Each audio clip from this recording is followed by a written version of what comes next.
In terms of relationship with the job, I can't tell you, I was such an extravagant teacher.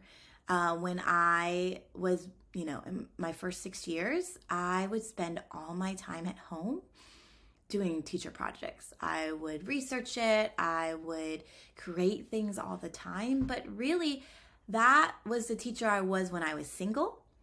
It was hard for me to turn that off when I was a married teacher, and it did affect my marriage. He was in residency, which helped that he was constantly gone for 30-hour shifts at a time every fourth day. So it didn't really affect the first year, but the second year it got a little tricky when he had more time, but I didn't have more time to give him.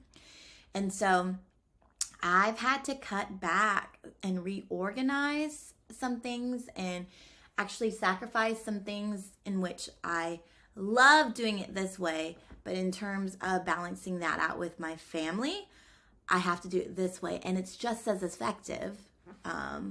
But I just kind of have to trim out some of the extras, the fluff, I call it. And so in terms of a relationship with the job, I want to talk to you guys about time management, about planning both your home schedule and your work schedule together. I want to talk about things about classroom management in terms of like how to organize the tasks more.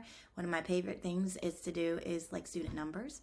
Another thing I want to talk about is just boundaries to set, and how to say yes to those boundaries and to keep them up. And again, I'd like to highlight other voices in the field, who, even retired voices in the field, who have years of experience in this profession, who are going to teach us little tips and tricks, little habits we need to have when we are enduring the job for a healthier work and home life balance.